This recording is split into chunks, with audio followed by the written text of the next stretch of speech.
Hey, good morning mga igsoon, mga alagad anak sa Diyos. Oni atong kalihukan dito sa simbahan. Uban na ato ang mga young people.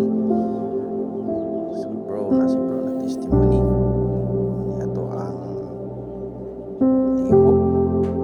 Napili ko sila og anina card.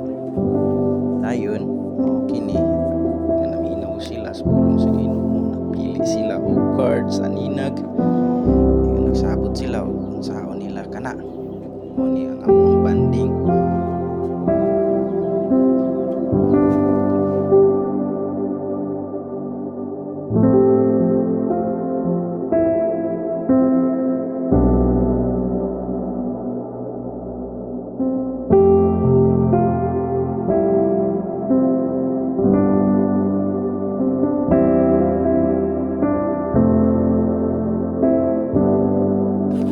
Uy, mga alagad, kini ang exciting part na midawat sila sa baptism.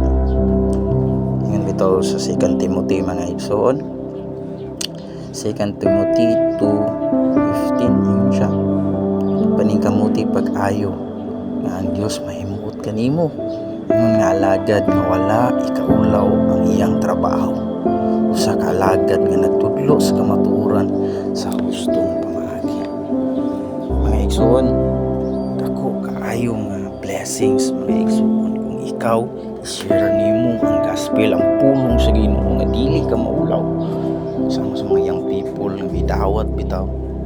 Ay mga bandings katud yung mga card nga amo ang gipili sa mga young people gamit to mga igsoon para ma-testimony nila ang ilang kinabuhi, testimony nila sa Ginoo kung sa sila pagbago sa Ginoo, panaginang pamilya, o ilahang pagdawat niya sa Ginoo. Mga igsoon, alagad sa Dios, lihok, ayaw na pagtanga.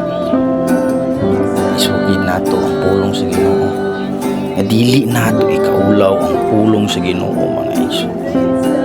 Tangi ang uban pa nga mga videos, mga igsoon, nga atong i-share ang gospel sa Ginoo, mga igsoon.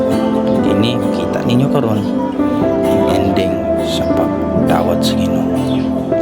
Lami kay sa feeling mga igsoon bitaw kanang naanak ka diri sa baptism imong mga igsoon nga midawat sa Ginoo.